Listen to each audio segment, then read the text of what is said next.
Hello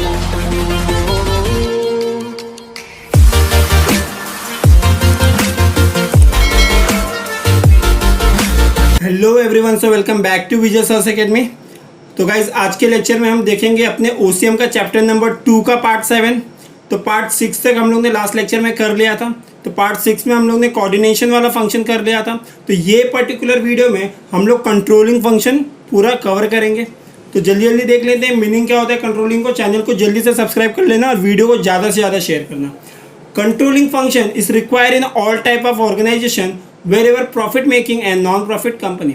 जब भी कोई भी कंपनी होती है, या तो वो प्रॉफिट मेकिंग हो या तो वो नॉन प्रॉफिट मेकिंग हो, उन सब चीज़ों के लिए कंट्रोलिंग की ज़रूरत तो सबसे ज़्यादा पड़ने वाली है। It is performed at all level of management. ये क्या होता है कि हर एक लेवल, जितना भी लेवल होता है मैनेजमेंट का, भले ही वो टॉप लेवल हो, मिडल लेवल हो या फिर लोअर लेवल हो, हर एक लेवल पे हमें कंट्रोलिंग की ज़रूरत तो पड़ने वाली है।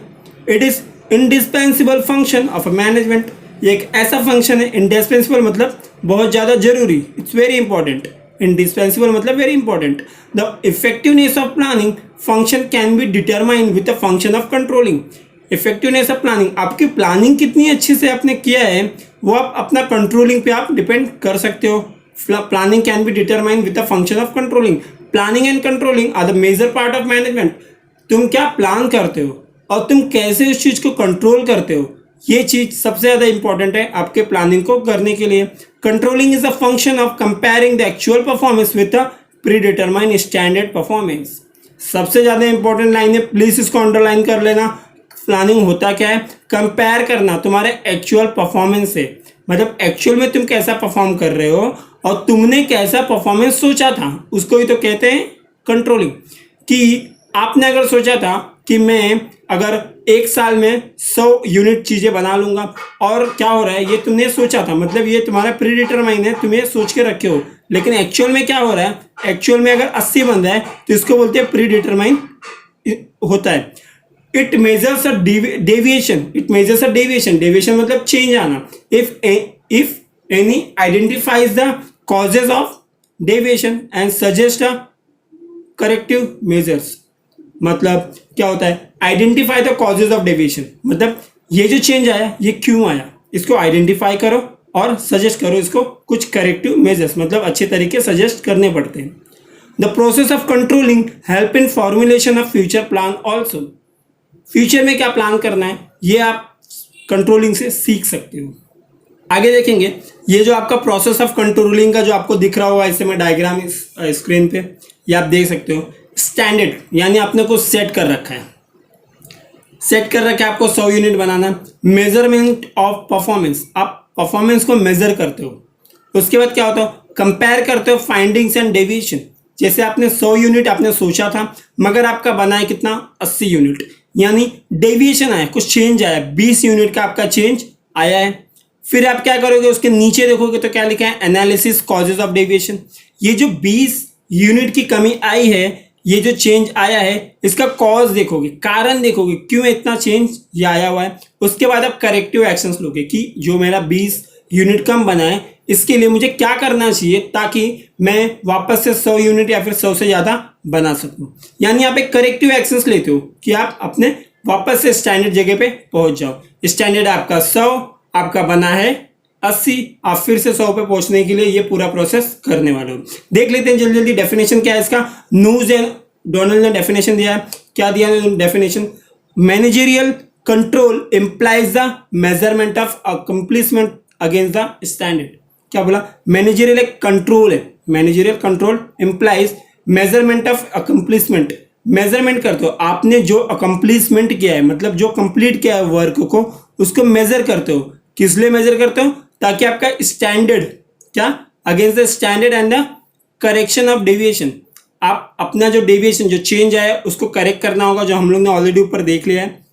आपका स्टैंडर्ड और करेक्शन, उसके लिए आप चेक करते हो उसे। टू एश्योर क्या, क्यों एश्योर होते हो कि attainment of the objective according to plan, अपने ऑब्जेक्टिव को आप पालो अपने प्लान के हिसाब से। तो ये आपका डेफिनेशन था मैनेजरियल कंट्रोल का। आगे देखते हैं इंपॉर्टेंट ऑफ कंट्रोलिंग। इंपॉर्टेंस क्या क्या है। इंपॉर्टेंस ऑफ कंट्रोलिंग में पहला आता है आपका fulfilling the goal of organisation, organisation की गोल को पूरा करना। Controlling is the function of a measuring the performance at a very possible stage.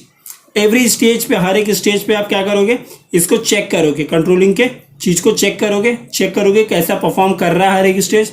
Finding out the deviation, क्या क्या चेंजेस आया उसको भी आप फाइंड आउट करते जाते हो if any, and taking a corrective action, और करेक्टिव एक्शंस लेते रहोगे कि क्या सही है क्या गलत है, उस चीज के एक्शंस आप करेक्टिव एक्शन उससे लेते रहते हो। To plan activities of the individual organisation does it fulfilling the organisational goal, organisation के गोल को आप पूरा कर लोगे अगर आपने पूरी अच्छी तरह से प्लानिंग कर रखी है। सेकेंड है आपका making a efficient utilisation of resources, मतलब आप अपने रिसोर्सेज का यूटिलाइजेशन काफ़ी अच्छी तरह से करना जरूरी होता है। Various techniques are use in the manner to reduce the wastage of the material and spoilage of other resources, अलग अलग लेवल की टेक्निक यूज़ करते हैं सारे के सारे मैनेजर ताकि वो वेस्टेज को कम कर सकें, मटेरियल के वेस्टेज को, और स्पॉइल ना हो, चीज़ें खराब ना हो जाए जो आपके रिसोर्स है वो। Standard are set for the every performance, हर एक परफॉर्मेंस के लिए स्टैंडर्ड सेट होता है कि आपको इतना चीज़ तो अचीव करना जरूरी है। Employ have to follow this standards, employ लोग को ये स्टैंडर्ड को फॉलो करना पड़ता है, यानी आप जो भी टारगेट आप डिसाइड करते हो एम्प्लॉय लोग उसी टारगेट को लेके आगे बढ़ते हैं। थर्ड पॉइंट है आपका एक्यूरेसी ऑफ स्टैंडर्ड, एक्यूरेसी कितनी है आपके स्टैंडर्ड में, एक्यूरेसी कितनी है। An efficient control system help a management in judging the accuracy standard, एक इफिशिएंट कंट्रोल सिस्टम होगा ना तो मैनेजमेंट जज करता है, क्या जज करता है, एक्यूरेसी, आपके स्टैंडर्ड की एक्यूरेसी कितनी अच्छी है, वेदर दे आर एक्यूरेट और नॉट, वो सही है या गलत है। Controlling measures the flexible to some extent, controlling कुछ हद तक फ्लेक्सिबल भी होता है। So after reviewing them according to the changing circumstances they are revised from time to time, किस हिसाब से आपका सिचुएशन चालू है वो हिसाब से अपने कंट्रोलिंग को आप चेंज कर सकते हो, रिवाइज कर सकते हो, टाइम टू टाइम आप चेंज कर सकते हो। Is the beneficial for checking a performance accurately, ये चीज़ क्या कर सकते हो, चेक कर सकते हो परफॉर्मेंस को अच्छी तरह से। फोर्थ पॉइंट क्या है, मोटिवेट द एम्प्लॉय, एम्प्लॉय को मोटिवेट भी करता है। After setting a standard of checking a performance, क्या करना है, स्टैंडर्ड को आपने बना लिया है, परफॉर्मेंस को आपने चेक कर लिया, they are communicated to the employ, एक बार आपने स्टैंडर्ड बना लिया तो आप अपने स्टैंडर्ड को अपने एम्प्लॉय लोग के साथ क्या करोगे, कम्युनिकेट करना भी बहुत ज़्यादा जरूरी होता है, एडवांस में कम्युनिकेट कर लोगे ताकि उन लोगों को पता हो क्या करना है। Due to this employ get an idea about what to do and how to do, उनको पता चल जाता है क्या करना है और कैसे करना है, ये चीज़ उनको पता चल जाता है। Performance are evaluated and basis of employ are rewarded in form of increment, अगर तुम्हारा स्टैंडर्ड जो तुमने बनाया है वो अचीव हो गया तो क्या करेंगे, हम उनको इंसेंटिव देंगे, इंक्रीमेंट देंगे, कुछ उनको बोनस देंगे, प्रमोशन, ये सारी चीज़ें देते हैं ताकि वो लोग मोटिवेट हो जाए और अपना बेस्ट परफॉर्मेंस दे। फिफ्थ है ensures order and discipline, order and discipline भी उन लोगों के बीच में आता है। Maintaining a discipline, it work for reducing the unprofessional behaviour of the employ, unprofessional behaviour को रिड्यूस करता है, कम करता है। Discipline is maintained by the continuous checking of the performance, discipline भी अच्छी तरह से मेंटेन हो जाता है और लोग काफ़ी प्रिवेंटिव एक्शंस लेने चालू कर देते हैं ताकि तुम्हारा एक्चुअल परफॉर्मेंस और स्टैंडर्ड परफॉर्मेंस का जो गैप है वो कम हो जाए। एक्चुअल परफॉर्मेंस और स्टैंडर्ड परफॉर्मेंस का मीनिंग अच्छे से ध्यान में रखना, तब आपको कंट्रोलिंग अच्छी तरह से समझ में आएगा। ये दोनों वर्ड बहुत ज़्यादा इंपॉर्टेंट हो जाता है कंट्रोलिंग फंक्शन पढ़ते वक्त। फैसिलिटेट कोऑर्डिनेशन, 6 पॉइंट क्या है, facilitate coordination, control is function is in the which the role and responsibilities of the all the department manager and the subordinate are design clearly, क्या क्या उनके रोल है, जो जो डिपार्टमेंट है, जो जो एम्प्लॉय है, सबके क्या क्या रोल है वो अच्छी तरह से डिफाइंड होता है। Coordination between them help to find out deviation in their respective department, coordination जब उन लोगों के बीच में अच्छा कोऑर्डिनेशन होता है तो ये हेल्प करता है कि रिस्पेक्टिव डिपार्टमेंट का रेमेडियल मेजर मतलब क्या सही है ऐसा मेजर्स लेना, desire result of the organisation, organisation का रिजल्ट क्या है, उनकी इच्छा क्या है, कैसा रिजल्ट चाहिए, उसको पाने के लिए ये सब चीज़ जरूरी है, कोऑर्डिनेशन जरूरी है, अच्छे से तालमेल जरूरी है। साइकोलॉजिकल प्रेशर को कम करता है, ये क्या करता है, evaluate with standard target, the employ are very well aware that their performance will be evaluated and they will be rewarded accordingly, मतलब जो वर्कर लोग होते हैं उन लोगों के परफॉर्मेंस को अच्छी तरह से चेक किया जाता है, एग्जामिन किया जाता है, इवेलुएट किया जाता है, ताकि वो लोग अपने परफॉर्मेंस को अच्छी तरह से देख पाए। दिस साइकोलॉजिकल प्रेशर इस मोटिवेशनल फैक्टर, मतलब उनको कहीं ना कहीं उनके दिमाग में ये चीज़ रहेगी कि हम जो कर रहे हैं उस चीज़ को एनालिसिस किया जाएगा, एग्जामिन किया जाएगा, तो उनके दिमाग में भी एक टेंशन रहेगा, एक प्रेशर रहेगा कि हम क्या करें, काम अच्छी तरह से करें। 8th है ensures organisational efficiency and effectiveness. ये क्या करता है, factor of control include making a manager responsible. ये मैनेजर लोग को रिस्पॉन्सिबल बनाता है, मोटिवेट करता है उन लोगों को अच्छे परफॉर्मेंस के लिए, और डिपार्टमेंट में अच्छा कोऑर्डिनेशन बना रहे हैं इस चीज़ का भी ध्यान वो रखता है। It ensures organisational efficiency and effectiveness, मतलब ऑर्गेनाइजेशन के अंदर अच्छा इफिशियंसी बना रहे, अच्छा इफेक्टिवनेस बना रहे। Build a good corporate image, इन सब चीज़ों से अपने जो कॉर्पोरेट लाइक अपना जो बिजनेस है उसका इमेज भी काफ़ी अच्छा बनेगा मार्केट में, यानी आपकी गुडविल काफ़ी हाई हो जाएगी अगर अच्छा कंट्रोलिंग रहेगा। आप अपने स्टैंडर्ड तक हमेशा पहुंच जा रहे हो, आपने जो एक्सपेक्ट किया है वहां तक आप हमेशा पहुंच जा रहे हो। Performance result into a progress of the business, business का प्रोग्रेस होगा। It can achieve with the help of the proper control.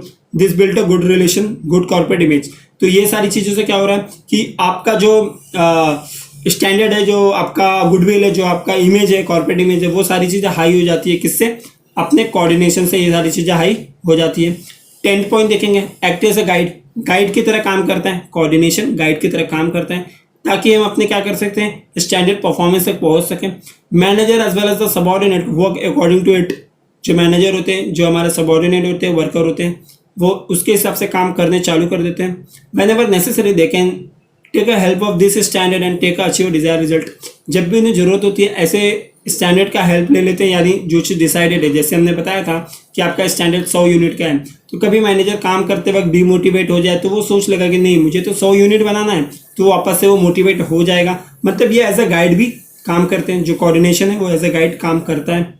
दस controlling function act as a guide for everyone. इसलिए कंट्रोलिंग फंक्शन जो है वो गाइड की तरह काम करता है ऑर्गेनाइजेशन में हर लोग के लिए, जितने भी लोग होते हैं ऑर्गेनाइजेशन में। The steps are taken to controlling activity guide management while planning the future activities. अलग अलग स्टेप लिए जाते हैं फ्यूचर एक्टिविटीज को प्लान करने के लिए। तो गाइस ये कंट्रोलिंग का पूरा इंपॉर्टेंट था। तो अभी के इस लेक्चर में बस इस फंक्शन का करेंगे, आगे हम लोग डिस्टिंग्विश देखेंगे कि क्या क्या प्लानिंग ऑर्गेनाइजिंग के बीच में डिस्टिंग्विश है। मे बी मैं ये नेक्स्ट लेक्चर में ना कवर करूं, ये मैं कभी और कवर कर लूंगा। अगली बार हम नए चैप्टर के साथ आएंगे। तो अभी के इस वीडियो में बस इतना ही। वीडियो को प्लीज़ शेयर करना ज़्यादा से ज़्यादा और चैनल को सब्सक्राइब जरूर कर लेना। सो मिलते हैं अगले लेक्चर में, तब तक के लिए bye bye, take care, be safe, be at home.